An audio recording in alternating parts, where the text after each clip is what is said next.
지난해 연말 전국을 뒤흔들었던 정윤회 문건 유출 사건 중간 수사 결과가 다음 주 월요일에 발표됩니다.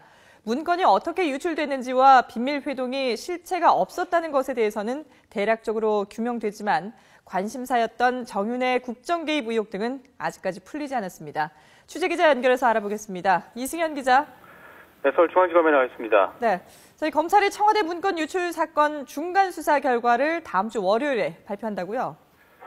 네, 그렇습니다. 검찰이 지난해 연말 전국을 뒤흔들었던 청와대 문건 유출 사건 중간 수사 결과를 다음 주 월요일인 5일에 발표하기로 했습니다. 서울중앙지검은 오늘 일명 정윤회 문건 등을 허위로 만들고 또 청와대 문건들을 반출한 혐의 등으로 박관천 경정을 기소하기로 했다며 이같이 밝혔습니다. 구속영장이 한 차례 기각됐던 조응천 전 청와대 공직기강 비서관은 오늘 함께 불구속 기소하지는 않기로 방침을 세운 것으로 전해졌습니다. 조 전 비서관에 대해서 추가 조사를 벌여서 영장을 재청구할지 아니면 조사 결과를 검토한 뒤에 추후 별도로 기소할지 여부는 아직 확정되지 않은 것으로 알려졌습니다.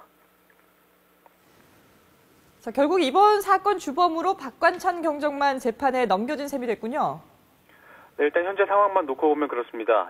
당초 검찰은 박경정의 직속 상관이었던 조응천 전 비서관이 이번 사건에 배우로 지목하고 구속영장을 청구했습니다. 하지만 조 전 비서관에 대한 영장이 기각되면서 사실상 이번 문건 유출 사건, 이 박경정의 단독 범행으로 마무리되고 있는 모습입니다.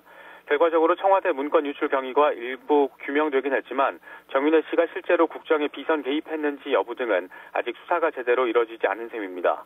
지난 한 달 넘게 진행된 검찰 수사는 대부분 문건 유출 경위를 찾는 작업에 집중이 됐습니다.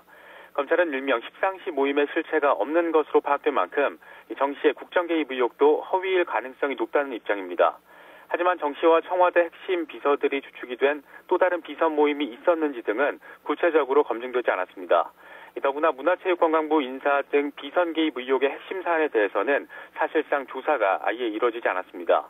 검찰은 이 같은 부분에 대해서 추가 수사를 진행하겠다는 방침이지만 이 반쪽 수사 논란 속에서 이 특검 도입을 요구하는 목소리가 커질 가능성도 배제하기 어려울 것으로 보입니다. 지금까지 서울중앙지검에서 YTN 이승현입니다.